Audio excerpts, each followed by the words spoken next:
Hello friends, welcome back to my channel. ட்ராமாக்குள்ளே போகிறதுக்கு முன்னாடி மறக்காமல் இந்த வீடியோக்கு ஒரு லைக்கை போட்டுருங்க.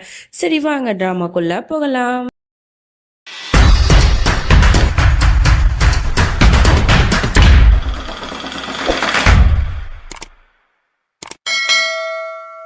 ஸ்டார்டிங் சீன்ல குணால தான் காட்டுறாங்க. அவன் கோயில்ல நந்தினிக்கு இன்னைக்கு இறந்த நாள் போல. ஸோ அதனால தெவசம்னு சொல்லுவாங்கல்ல, அந்த மாதிரி பண்ணிட்டு இருக்கான்.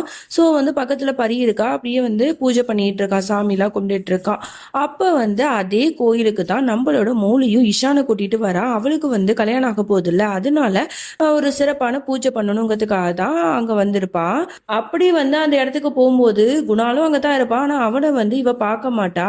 ஸோ அதுக்கப்புறம் பூசாரிகிட்ட போயிட்டு இந்த மாதிரிலாம் எல்லாமே சொன்னோன்னா அவங்க அங்கேயே உட்காந்து பூஜை எல்லாம் பண்ணிட்டு இருப்பாங்க. அப்ப இவ சாமி கும்பிட்டுட்டு இருப்பான். கடவுளே, எனக்கும் இஷானுக்கும் கல்யாணம் ஆக போகுது, எங்களோட இந்த கல்யாண வாழ்க்கை நல்ல விதமா இருக்கணும், நான் மிஸ்டிக்காக தான் இந்த கல்யாணம் பண்ண போறேன். ஸோ அதனால அவளும் இந்த கல்யாணத்துல சந்தோஷமா தான் இருக்கணும். குணால் நந்தினி கூட கல்யாணம் பண்ணிக்கிட்டு அவன் புள்ளெல்லாம் பெத்திக்கிட்டு அவன் ஒரு சந்தோஷமான வாழ்க்கையில தான் இருக்கான். ஆனா நான் இன்னமும் அவன் விட்டுட்டு போன அதே இடத்துல தான் நான் இருந்தேன். ஆனா இதுக்கப்புறமும் இப்படி இருந்தா சரியா வராது சொல்லிட்டு தான் நான் இந்த முடிவு எடுத்திருக்கேன். இந்த முடிவு சரியா தவறான்னு எனக்கு தெரியல. ஆனா நீங்க தான் எனக்கு எப்பவுமே ஒரு சப்போர்ட்டா பாதுகாப்பா இருக்கணும் கடவுளே, அப்படிங்கிற மாதிரிலாம் வேண்டிட்டு இருப்பா. அப்பதான் அந்த பூசாரியும் மௌலியோட தலையில ஒரு துணியை போட்டு விடுவாரு. இவ ப்ரே பண்ணிட்டே இருப்பா. அப்ப பலத்த காத்து அடிக்கும். அந்த காத்து அடிக்கிறதுல அந்த அவ தலையில போட்ட துணி அப்படியே பறந்து நந்தினியோட அந்த போட்டோல போய் விழுந்துரும். இங்க குணால் பரி ரெண்டு பேருமே கண்ணை மூடிட்டு சாமி கும்பிட்டுட்டு இருப்பாங்க. ஸோ இவ பின்னாடி திரும்பி பாக்குறா. அவளுக்கு பயங்கர ஷாக்கு. குணாலா, இவர் இங்க இருக்காரு, இவர் இங்க என்ன பண்ணிட்டு இருக்காரு அப்படிங்கிற மாதிரி ஒரு குழப்பத்தோடய பார்த்துட்டு இருக்கா. அதோட நடந்து போயிட்டு இது யாரோட போட்டோவா இருக்கும் அப்படின்னு யோசிச்சுக்கிட்டே அந்த துணியை எடுத்து பாக்குறா. பார்த்து அவளுக்கு பயங்கர ஷாக்கு. அங்க நந்தினியோட போட்டோ தான் இருக்கு. இது இறந்தவங்களுக்காக தானே இந்த மாதிரி தவசம் பண்ணுவாங்க. அப்பனா நந்தினி இறந்து போயிட்டாளா, அவ இந்த உலகத்தை விட்டே போயிட்டாளா அப்படின்னு சொல்லிட்டு பயங்கர ஷாக்ல அப்படியே அந்த இடத்திலேயே அதிர்ச்சியாயி அப்படியே நிக்கிறா. அப்படியே பின்னாடி நடந்து போகும்போது அப்படியே படியில தடுக்கி விழ போறா. டக்குன்னு இஷான் அவளை காப்பாத்திடுறான். அப்படியே அழுதுட்டு ஒரு ஓரமா படியில உட்கார்ந்துட்டு அப்படியே கதறி அழ ஆரம்பிக்கிறா. இஷானுக்கு என்ன சொல்றதுன்னே தெரியல. மௌலி, என்னாச்சுமா, ஏன் இப்படி இருக்க? ஒரு விட அங்க குணால பார்த்துட்டு நீ பழசெல்லாம் உனக்கு ஞாபகம் வந்துட்டா, அதனாலதான் நீ இப்படி எல்லாம் பண்றியா, என்னாச்சு உனக்கு, நான் இருக்கேன் அப்படின்னு சொல்லி இவன் சப்போர்ட்டிங்கா பேசிட்டே இருக்கான். அவளுக்கு பேசவே முடியல, அழுதுட்டே இருக்கா. இஷான், அவ என்னோட என்னோட அப்படிங்கிற மாதிரி ரொம்ப அழுதுட்டு இருக்கா. அவளுக்கு அழுகையில வார்த்தை வரவே மாட்டது. என்னம்மா ஆச்சு சொல்லுமா அப்படிங்கிற மாதிரி அவன் கேட்டோன்னா அவளும் சொல்ல ஆரம்பிக்கிறா. அங்க இருக்கிறது என்னோட பெஸ்ட் ஃப்ரெண்டு நந்தினி. அவ இறந்து போயிட்டா, இந்த உலகத்தை விட்டே போயிட்டா போல. எனக்கு இது என்னால ஏத்துக்கவே முடியல. நான் நினைச்சிட்டு இருந்தேன் குணால் கூட நந்தினி சந்தோஷமான ஒரு வாழ்க்கையில தான் இருக்கா போல அப்படின்னு தான் நான் நினைச்சிட்டு இருந்தேன். ஆனா இப்ப அவ இந்த உலகத்திலேயே இல்லைங்கிற விஷயத்த என்னால ஜீரணிக்கவே முடியல. அவ எனக்கு பெரிய துரோகம் பண்ணியிருக்கா.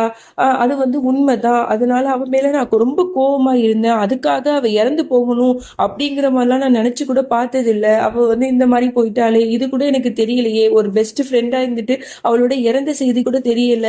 அவளோட இறுதி சடங்குல கூட நான் கலந்துக்கல. எனக்கு ரொம்பவே கஷ்டமா இருக்கு. ஐம் ரியலி சாரி நந்தினி அப்படின்னு சொல்லிட்டு ரொம்ப கதறி அழ ஆரம்பிக்கிறா.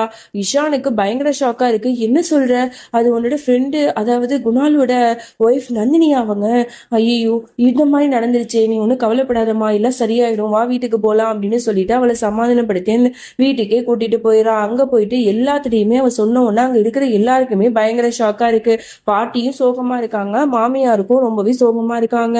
என்ன நடக்குதுன்னு ஒண்ணுமே புரியல. நந்தினி ரொம்பவே உனக்கு துரோகம் பண்ணியிருக்காதான். அவ மேல நம்ம கோவமா தான் இருந்தோம். அதுக்காக அவ இறந்து போகணும்னு நம்ம நினைச்சு கூட பார்த்தது இல்ல. இந்த மாதிரி ஆயிடுச்சு. அதுவும் அந்த சின்ன பொண்ணு பரி, அவளுக்கு இந்த வயசுலயே அம்மா இல்லாம ஆயிடுச்சு அப்படின்னு சொல்லிட்டு மாமியார் வருத்தப்படுறாங்க. அப்பதான் அவங்க நினைச்சு பாக்குறாங்க, நந்தினிக்கு அவங்க நிறைய சாபம்லாம் விட்டுருப்பாங்கல்ல, அதனால வருத்தப்படுறாங்க. நான் நிறைய அவளுக்கு சாபம் விட்டேன், அதனாலதான் அவ இறந்து போயிட்டா போல அப்படிங்கிற மாதிரிலாம் வருத்தப்படுறாங்க. பாட்டியும் சொல்றாங்க, அவ உன்னோட ஃப்ரெண்டா இருக்கும் போது நல்ல பொண்ணா தான் இருந்தா, அதுக்கப்புறமா தான் குணால அவ எடுத்துக்கிட்டா. என்னதான் இருந்தாலும், அவ கெட்டவளாவே இருந்தாலும் அவ இறந்த செய்தியை கேட்கும் போது மனசு கலங்கத்தான் செய்யுது அப்படிங்கிற மாதிரிலாம் இங்க பாட்டியும் பேசிட்டு இருக்காங்க. மௌலிக்கு இங்க ரொம்ப ரொம்ப கஷ்டமா இருக்கு, என்ன சொல்றதுன்னே தெரியல பாட்டி. அவ வந்து நான் எந்த அளவுக்கு அவளை பெஸ்ட் ஃப்ரெண்டா நினைச்சேன்னு உங்க எல்லாருக்குமே நல்லாவே தெரியும். அப்படி இருக்கும்போது அவ இறந்த செய்தியை கேட்ட உடனே என்னால அதை ஏத்துக்கவே முடியல. எனக்கு ரொம்ப கஷ்டமா இருக்கு.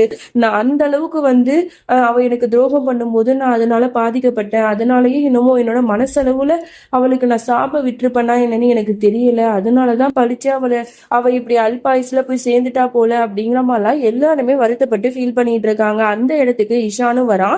இவங்கெல்லாம் ரொம்பவே வருத்தப்படுறதை பார்த்துட்டு அவனுக்கும் ரொம்பவே கஷ்டமா இருக்கு. இந்த பாருங்க, எனக்கு உங்க நிலைமை எல்லாம் புரியுது. நந்தினி வந்து இவ்வளவு சின்ன வயசுலயே அவங்க இறந்து போயிட்டாங்க. அதுவும் அந்த சின்ன பொண்ணு பரி, அவளுக்கு அம்மா இல்லாம இப்போ வளர்ந்துட்டு இருக்கா. எல்லாமே வந்து கேட்கும் போது ரொம்ப கஷ்டமா தான் இருக்கு. ஆனா மௌலிக்கு அவ பண்ண துரோகத்துக்கு தான் கடவுள் வந்து அந்த பொண்ணை வந்து சீக்கிரமாவே எடுத்துக்கிட்டாரா என்னன்னு தெரியல. நம்ம அந்த பொண்ணுக்காக நம்ம வந்து ப்ரே தான் பண்ண முடியும். நீங்களாம் கவலைப்படாதீங்க அப்படிங்கிற மாதிரிலாம் வந்து இங்க இஷானும் பேசிக்கிட்டு இருப்பான். அப்படியே இங்க குணாலா காட்டுறாங்க. அவன் வந்து ரொம்ப சோகமா இருப்பான், நந்தினியை பத்தியே யோசிச்சுட்டு இருப்பான்.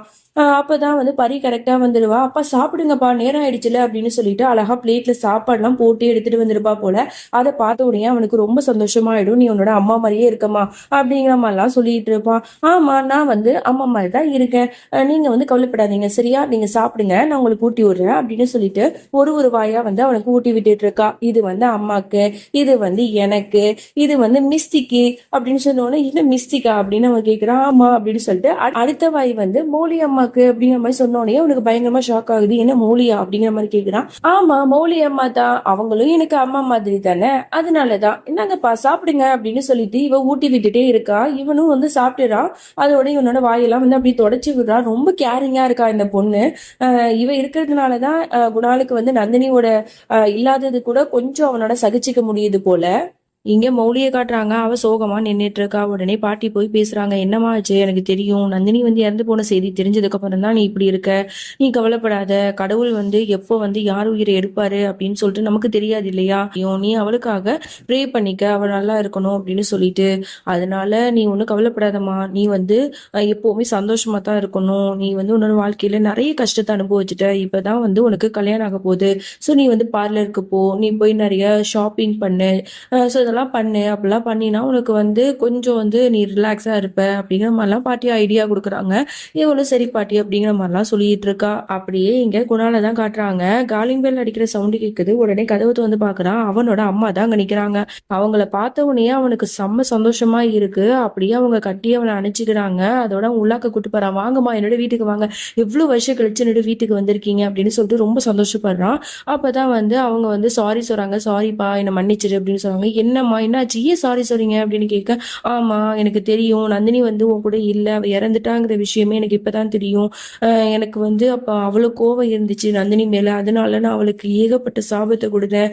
ஒருவேளை அதுல ஏதோ ஒரு சாபம் பழிச்சுதான் அது அவளோட உயிரை எடுத்துருச்சோ அப்படிங்கிற ஒரு கில்ட்டினஸ் எனக்கு இருக்கு அப்படிங்கிற மாதிரிலாம் வருத்தப்பட்டு பேசுறாங்க. அம்மா நீங்க அப்பெல்லாம் சொல்லாதீங்க, என்னதான் இருந்தாலும் நானும் நந்தினியும் வந்து ஒரு துரோகம் பண்ணியிருக்கோம். நாங்க 2 பேருமே கல்யாணம் பண்ணிக்கிட்டு ரொம்பவே சந்தோஷமா இருந்தோம். அவ வந்து என் கூட வந்து கொஞ்ச நாள் தான் வாழ்ந்தா. ஆனா அதுவே வந்து எனக்கு பல ஜென்மம் வாழ்ந்த மாதிரி தான் இருந்தது. அவ்வளவு சந்தோஷமா இருந்தோம். அவளை மாதிரியே ஒரு அழகான குழந்தைய எனக்கு பெத்து கொடுத்துட்டு தான் அவ இறந்து போயிருக்கா.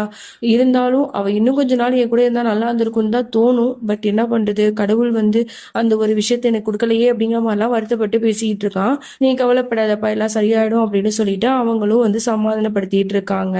எங்க இஷானை தான் காட்டுறாங்க. அவ வந்து நிறைய ஷாப்பிங்லாம் போயிட்டு நிறைய கிஃப்ட்ஸ் அப்புறம் ட்ரெஸ் எல்லாம் வாங்கிட்டு வந்திருப்பான் போல. ஸோ எல்லாத்துட்டையும் வாங்கிட்டு வந்துட்டு ஒரு தட்டு அப்புறம் வந்து ஒரு ஸ்பூன் எடுத்து அதை தட்டுறான். எல்லாரும் வாங்க வாங்க, உங்களுக்காக என்ன வாங்கிட்டு வந்திருக்க பாருங்க அப்படிங்கிற மாதிரிலாம் கத்துறான். அந்த சவுண்டு கேட்டு பாட்டி வந்துடுறாங்க. அட என்னப்பா, என்னாச்சு, என்னமோ வந்து நிறைய வாங்கிட்டு வந்திருக்க போல அப்படிங்கிற மாதிரிலாம் கேட்கும்போது, ஆமா பாட்டி, உங்களுக்காக ஸ்பெஷலான கிஃப்ட் எல்லாம் வாங்கிட்டு வந்திருக்கேன் அப்படிங்கிற மாதிரிலாம் சொல்றான். இதெல்லாம் ஐஸ் வைக்கிற மாதிரி இருக்கே, என்ன கல்யாணம் ஆக போகுதுங்கிறதுனால புது மாப்பிள்ளை கலை வந்துருச்சோ, அதனாலதான் வந்து எங்களை இம்ப்ரெஸ் பண்ண இப்படிலாம் நீ பண்றியா அப்படிங்கிற மாதிரி அவங்க கேட்க, என்ன பாட்டி இப்படி சொல்றீங்க, ஏன் கல்யாணம் ஆனதான் நான் இப்படிலாம் பண்ணுவேனா என்ன? அப்படிலாம் இல்லை, எப்பவுமே நீங்க என்னோட பாட்டி தான், உங்களுக்கு வந்து நான் ஏதாவது கிஃப்ட் பண்ணிட்டு தானே இருப்பேன் அப்படிங்கிற மாதிரிலாம் இவன் ஜாலியா வந்து அவங்க கிட்ட பேசிட்டு இருக்கான். அப்ப கரெக்டா மிஸ்டியும் வந்துடுறா. அப்பா அப்படின்னு சொல்லிட்டு உடனே வந்து ஹக் பண்ணிக்கிறாங்க 2 பேரும். அப்ப வந்து அங்க கிஃப்ட்ஸ் எல்லாம் பார்த்துட்டு, அப்பா இவ்வளவு கிஃப்ட் இருக்கு, எனக்கும் வச்சிருக்கீங்களா அப்படின்னு கேட்க, உனக்கா? இல்லையேம்மா அப்படிங்கிற மாதிரி சொல்றான். உடனே அவனோட ஃபேஸ் அப்படி சின்னதா ஆயிடுது. உடனே வந்து ஐயோ நான் சும்மா விளையாண்டேன் அப்படின்னு சொல்லிட்டு கிச்சு கிச்சு மூட்டிகிட்டே சொல்றான். தேங்க்யூப்பா அப்படிங்கிற மாதிரி அவளும் ஹாப்பியா இருக்கா. இங்கே வந்து அப்படியே தர்கால தான் காட்டுறாங்க.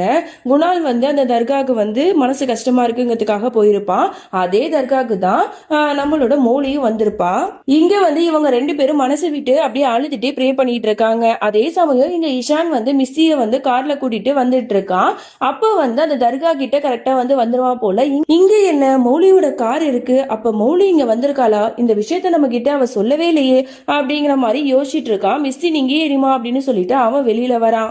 இங்க வந்து மௌலி நடந்து வந்துட்டு இருக்கா. குணாலும் அதே பக்கம் நடந்து வந்துட்டு இருக்கா. அவன் மேல தெரியாம இடிச்சிருவான். 2 பேரும் ஒருத்தருக்கு ஒருத்தர் அந்த இடத்துலயே வந்து ஐ கான்டாக்ட்ல அப்படி பார்த்துட்டே இருக்காங்க. இது எல்லாத்தையுமே தூரத்துல இருந்து இஷானும் பார்த்துட்டு இருக்கான். இதோட இந்த பாட்டை நம்ம முடிச்சுக்கலாம். இதுக்கப்புறம் என்ன நடந்துச்சு அப்படின்னு சொல்லிட்டு நம்ம நாளைக்கு பார்க்கலாம். அது வரைக்கும் என்னோட காத்திருங்கள். Bye friends.